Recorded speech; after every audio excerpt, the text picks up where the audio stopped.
সন্তানকে বলতে যে বললেন, وَإِذْ قَالَ لُقْمَانُ لِابْنِهِ وَهُوَ يَعِظُهُ يَا بُنَيَّ لَا تُشْرِكْ بِاللَّهِ।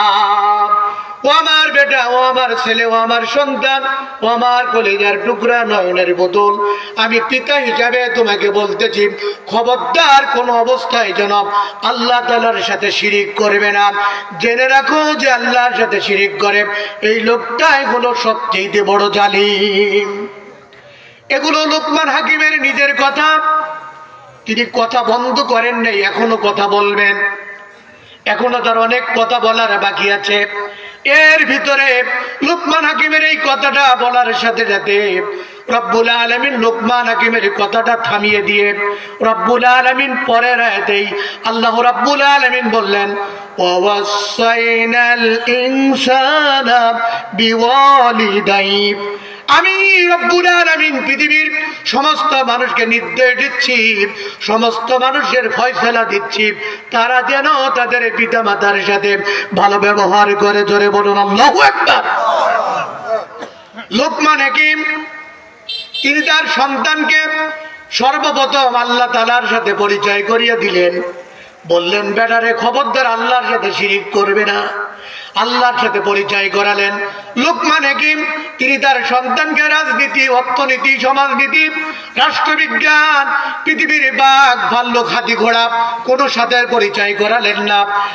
একজন সন্তানের জীবনের সবচাইতে কল্যাণকামী হলেন পিতা। কথা ঠিক কিনা?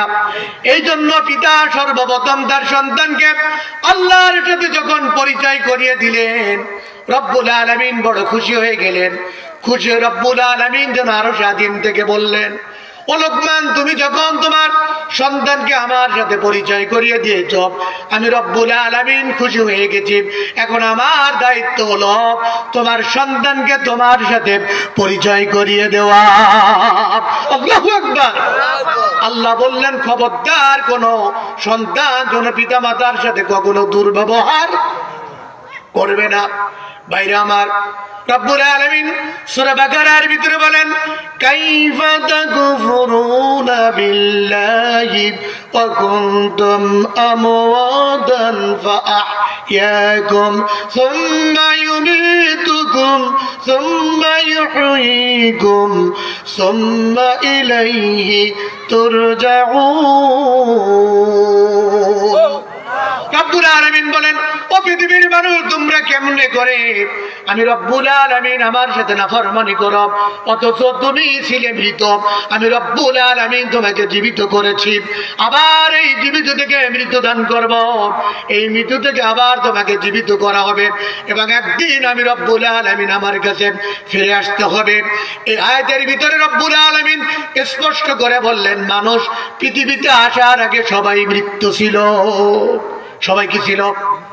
এটা বৈজ্ঞানিক সত্য কথা, এটা চরম সত্য কথা। পৃথিবীতে মানুষ আসার আগে সবাই কি ছিল? মৃত্যু ছিল। রব্বুল আলামিন বলেন, আমি তোমার এমন আল্লাহ, আমি তোমার এমন রব, তোমাকে কেমনে সৃষ্টি করেছি তুমি শুনে রাখো। তুমি ছিলে তোমার মায়ের বক্ষ পিঞ্জর আর পিতার পৃষ্ঠদেশ থেকে নির্গত এক ফোঁটা পানি থেকে আমি রব্বুল আলামিন তোমাকে সৃষ্টি করেছি। হাল আতা আলাল ইনসানি হিনুম মিনাদ দাহরি লাম ইয়াকুন শাইয়্যাম মাযকুরা। রব্বুল আলামিন বলেন, মানুষের জীবনে কি এমন এক সময় ছিল না, মানুষের জীবনে উল্লেখ করার মতো কিছুই ছিল না। একদিন আপনি আমি এমন ছিলাম, আমার কোনো নাম ছিল না, পরিচয় ছিল না, পৃথিবীর কেউ আমাকে চিনত না, আমি কারো সম্পর্কে জানতাম না। কথা ঠিক কিনা? আমার কোনো অস্তিত্ব ছিল না। রব্বুল আলামিন বলেন, তোমাকে কেমনে সৃষ্টি করলাম তুমি শুনে রাখো। আল্লাহু খালাকাকুম ফাইন্না খালাকনাকুম মিন তুরাবিন সুম্মা মিন নুতফাতিন সুম্মা মিন আলাকাতিন সুম্মা মিন মুদগা। আমি তোমার এমন আল্লাহ, আমি তোমাকে মাটির উপাদান দিয়ে সৃষ্টি করেছি, এরপর পিতার পৃষ্ঠদেশ থেকে নির্গত এক ফোঁটা পানি আর মাতার মাতার মায়ের বক্ষ পিঞ্জর থেকে এক ফোঁটা ভাঙ্গে দুইটা তিবিরি রেখে আমি রব্বুল আলামিন এই রক্তকে আমি জমাট বাঁধা রক্ত পরিণত করলাম। আর এই জমাট বাঁধা রক্তকে গোস্ত পরিণত করলাম, গোস্ত পরিণত করলাম। এরপরে কচি কচি গোস্ত দিয়ে কচি কচি হাত দিয়ে একটা বডি স্ট্রাকচার তৈরি করলাম।